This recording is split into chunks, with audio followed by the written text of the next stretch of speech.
Hello and welcome to the very first episode of the Faerie Folk, the podcast that takes you on a magical tour to discover the myth and the magic of the United Kingdom without leaving the comfort of your own home. So strap in as our journey begins. Today we're travelling down to Cornwall in the south of England, famous for its golden beaches, delicious pasties and clotted cream. Cornwall also fortunately has a rather large collection of myths and legends for us to explore. In this episode, we will be looking at the tales, no pun intended, of the mystical mermaids that often visit Cornish fishing villages and coastal towns. I've picked out two of my favourite Cornish mermaid myths to retell to you today, so without further ado, let our journey begin. For our first story, we must travel to the village of Zano, on the north coast of Cornwall, for what is likely one of the most famous mermaid legends of the county. In Zennor, you will find, on a good day of course, dazzling ocean views as you gaze across the cliffs and out towards the open seas. And it's here that our first mermaid myth begins, the Mermaid of Zennor.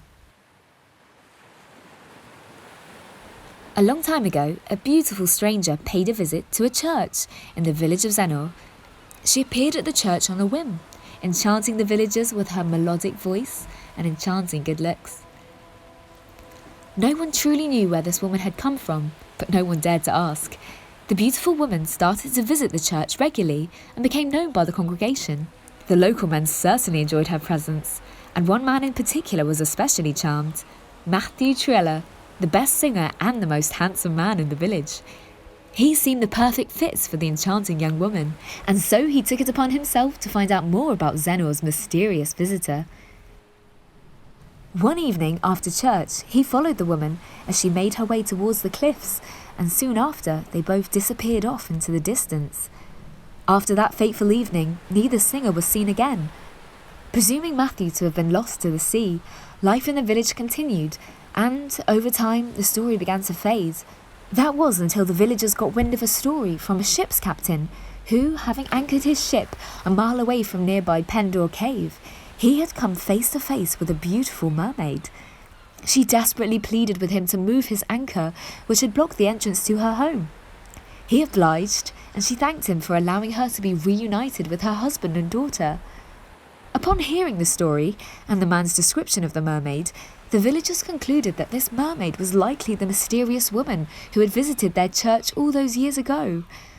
Knowing of the enticing powers that mermaids have over human men, the people of Zennor believed that the mermaid's husband was likely Matthew, or Matthew as they called him, the local lad who had, apparently, gone to live with the merfolk. Now, there are several versions of this story, but the one you've just heard is based upon the first recorded telling of the story by William Bottrell in 1873. But of course, as is the case with many folktales, the story was likely passed down through the generations before then and eventually transcribed by Bottrell, perhaps with some of his own artistic license. One of the alternative versions of this legend tells of how the mermaid, often named Morverine, is drawn to the church by Matthew's beautiful singing voice, this time disguising her mermaid form from him with her dress, although there seems to be no mention of how she manages to walk upon her fishy tail. Matthew and the mermaid promptly fall in love, and he decides to follow her home, to the sea. And it is said that fishermen can still hear Matthew's songs ringing out across the ocean, warning sailors when the waters are stormy and soothing them when they are calm. In the church of St. Sonara in Zennor village, you can visit the Mermaid Chair, a carving in the end panel of a wooden pew that shows a mermaid holding a mirror in one hand and a comb in the other. This carving is thought to date from medieval times and is believed to be the original pew that the mermaid once sat on. It certainly seems unusual to see mermaid iconography in a Christian setting. However, this appears to be a feature in several medieval Cornish churches, as mermaid paintings can be found in churches in both Altonan and Briage. This could also suggest that perhaps it was the chair itself that inspired the legend, when the true origins of the carving were forgotten. It's also possible that a man named Matthew Trella truly did disappear. After all, it wouldn't be so difficult for someone wandering too close to the cliff edges at night to be swept over in a particularly harsh storm. What seems most likely is that over the years, these two separate Zennor legends became entwined to create the story we know today. What do you think? Was Thomas really entranced by a mermaid and taken off to live in her underwater home? Or was there a more earthly explanation? I'll leave it to you to decide, but either way, you have to admit, it's a lovely story and certainly one of my favourites. I love the idea of a beautiful mermaid and her husband living happily ever after beneath the waves.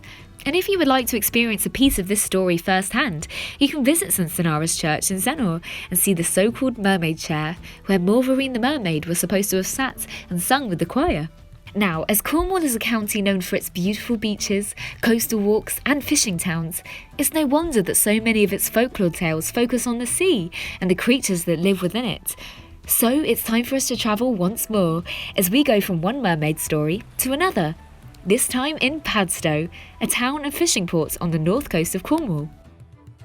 To understand this next mermaid story, you need to know about the dangerous Doombar of Padstow, a sand formation that often rises above the ocean waves.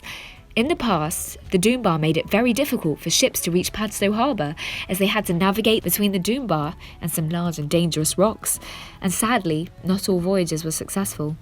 This Doombar, an area that has seen its fair share of tragedies, has a legend of its own which accounts for its dangerous nature. This is the story of the Mermaid of Padstow. A long time ago, a man and Padstow local named Tristan Bird went to the old market, and there he purchased a brand new gun. Excited by his new weapon, he tried it out immediately, accumulating quite the collection of dead birds and kills to his name. Growing in skill and confidence, Tristan began to seek out a bigger challenge. Spurred on by his ego and desire to impress the fair maidens of Padstow, Tristan made his way to Hawker's Cove, primed and ready for his next kill. Arriving at the cove, Tristan began the search for a worthy victim.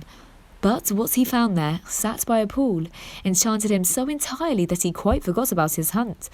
Gazing into the pool, aptly named the Mermaid's Glass, was, or what appeared to be, a beautiful woman. She was quite unaware of the young man who now stood behind her, and she continued to brush her long silky hair. Peering over her shoulder and into the glassy pool, Tristram could see the woman's beautiful face, and was instantly smitten. Eventually, she turned and greeted the onlooker. He began to flirt, remarking on her golden hair and sea-blue eyes. Besotted with her ethereal beauty, Tristan begged the woman to marry him, but she rebuffed him. Unimpressed by his boasts about his wealth and the size of his beautiful home, the woman once again replied that she could not marry him. Tristram's infatuation quickly turned to rage, and he became aware once more of the gun still in his hand. If he could not have her, then no man could, he declared, holding up the weapon. The woman laughed, unafraid of his threats. She simply warned that if he did indeed try to kill her, then a curse would befall not only him, but Padstow itself. But Tristan was too far gone to care. He asked her one last time for her hand, and her answer, the same as it always had been, was enough to spur him to lift his gun and shoot her right then and there. And that was when she wrenched herself from the pool in which she sat, revealing herself to not only be a beautiful maiden, but also a mermaid. Tristram, shocked, immediately regretted his actions, but it was too late. The bullet had hit its target. The mermaid gathered together what was left of her strength, using it to bestow a terrible curse on the once safe harbour of Padstow, to forever be obstructed by a bar of doom, until the day Tristram's evil act was finally avenged. The mermaid took her final breath and fell down dead, and Tristram stared, overwhelmed with regret, into the blood-stained pool. That night, a terrible storm blew over Padstow town, one more vicious than any other. And the next morning, a treacherous bar of sand had risen up from the depths, littered with shipwrecks and the bodies of the drowned. The mermaid's curse had come into full effect, and the harbour was no longer the safe haven it had once been. After that, it was said that whenever a new ship was wrecked, or a sailor was drowned upon that dreaded Doombar, that a mournful wail cried out across the harbour, not unlike that of a dying mermaid. Now, the story you've just heard is based upon the version written by Ennis Tregarthen in 1906, but there also exists a few alternate versions of this story too. Most of these retellings feature a lovesick man and a mermaid who is eventually shot and killed, sometimes intentionally, sometimes accidentally, but always resulting in the formation of that dreaded Doombar. It's easy to understand why there are so many tales surrounding this mysterious Doombar. The amount of difficulties it has brought to seafarers over the years makes it only natural that its presence would indeed feel like a curse. Though in oceanography terms, the dune bar would be classed as a shoal, a natural sand formation, this would not always have been common knowledge. The story of the mermaid has helped to fill in the blanks of the sand formation's origins and encapsulated the fear and anger of Padstow's locals towards it. So, what do you think? Was there really a vengeful mermaid lurking in the waters? Or was the story simply a fun way of reminding children of the dangers of the dune bar? I think that one's for you to decide.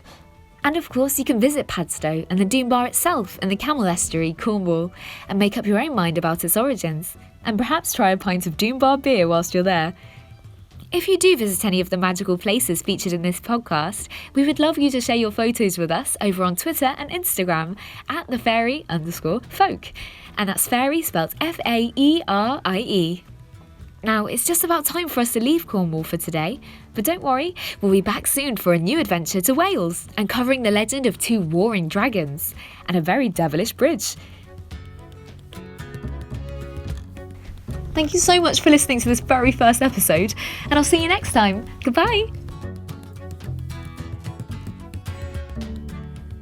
The music featured in today's episode was Galway from Incompetech by Kevin MacLeod. Sound effects were from freesounds.org.